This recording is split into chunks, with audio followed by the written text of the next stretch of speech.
One is handling instead of pictures of isolated ideas or even groups of ideas a whole coherent chart system.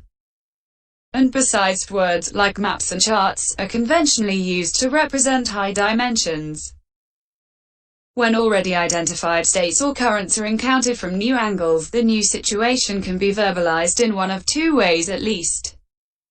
Either by using in a new appropriate verbal setting the words already allotted to these states, or by describing the whole situation afresh in different terminology chosen ad hoc.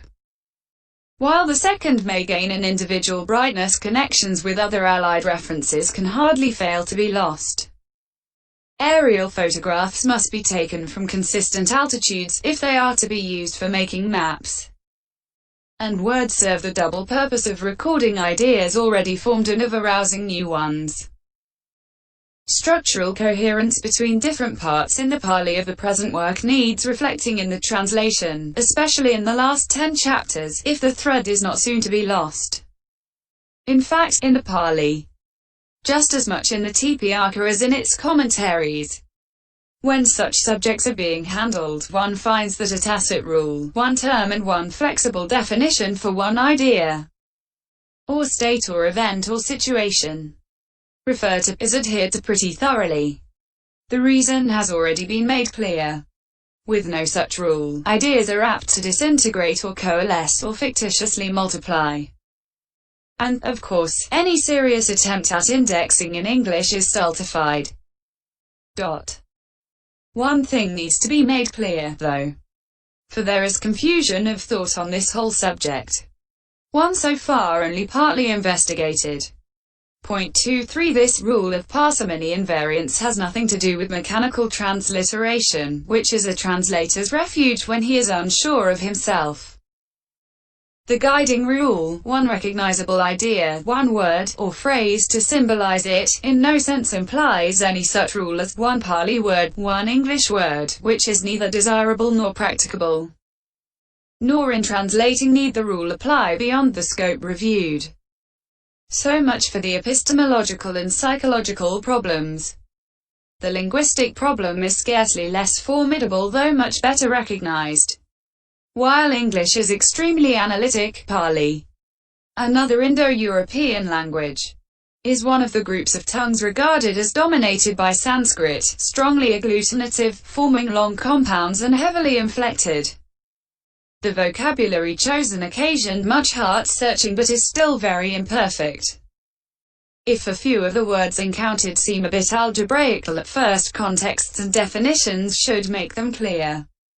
In the translation of an Oriental language, especially a classical one, the translator must recognize that such knowledge which the Oriental reader is taken for granted to possess is lacking in his European counterpart, who tends unawares to fill the gaps from his own foreign store. The result can be like taking two pictures on one film. Not only is the common background evoked by the words shadowy and patchy, but European thought and Indian thought tend to approach the problems of human existence from opposite directions.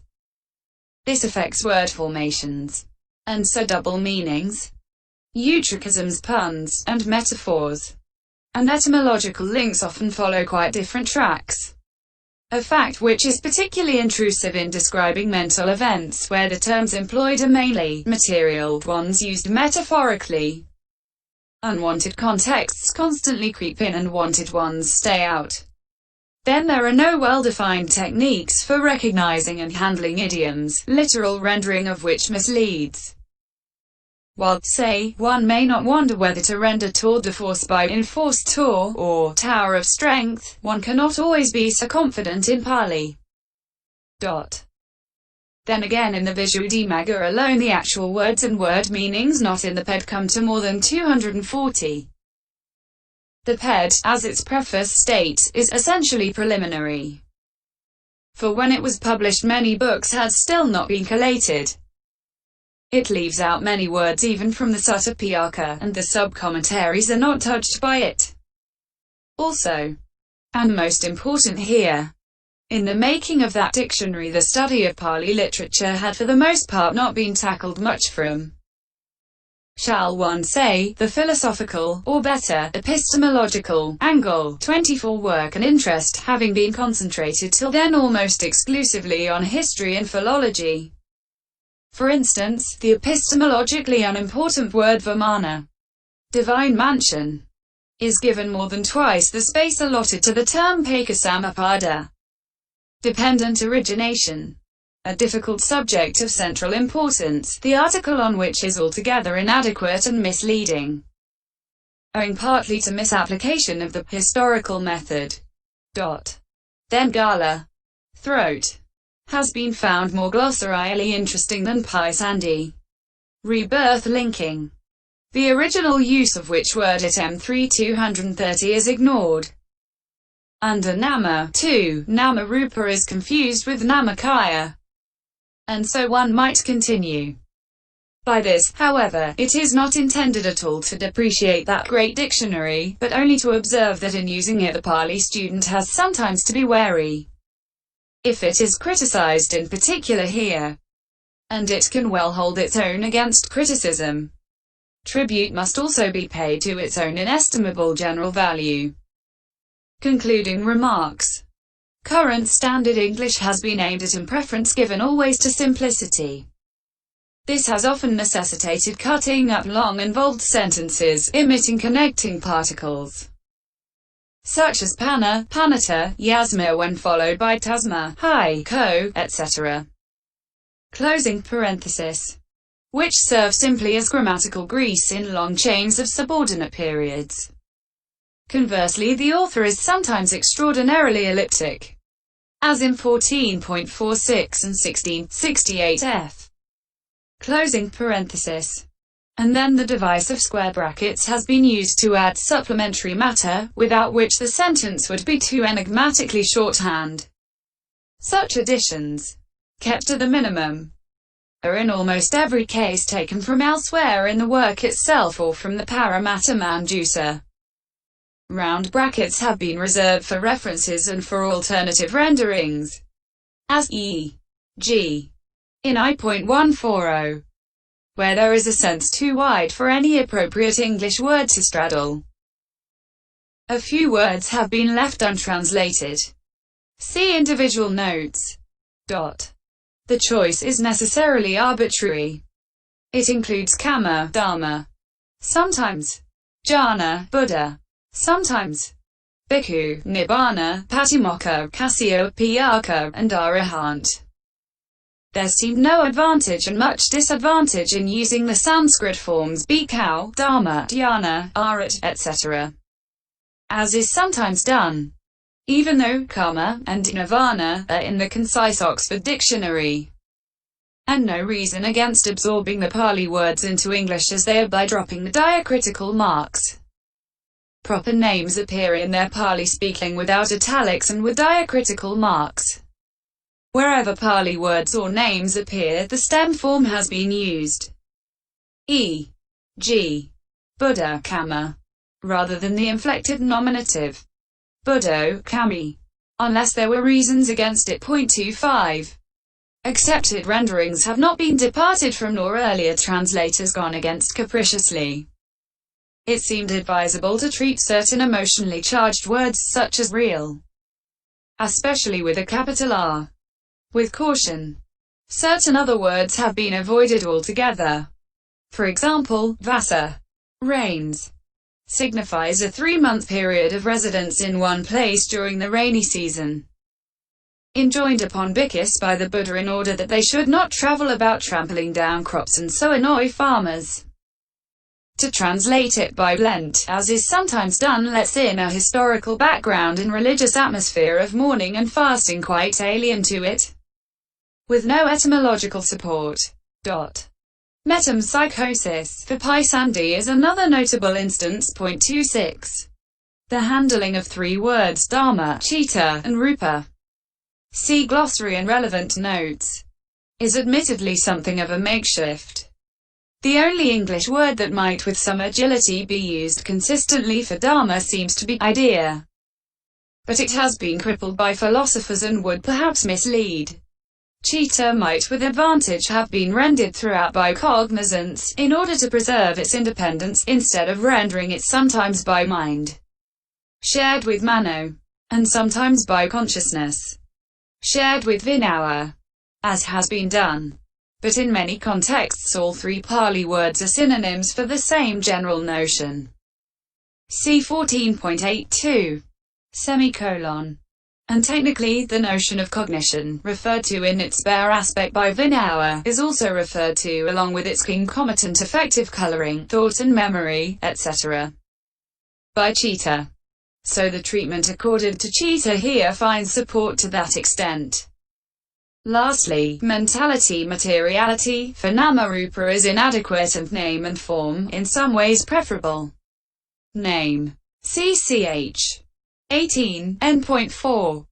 Still suggests nama's function of naming, and form for the rupa of the rupa kanda. Materiality aggregate. Can preserve the link with the rupa of the rupayatana, visible object base, by rendering them respectively with material form aggregate and visible form base, a point not without philosophical importance.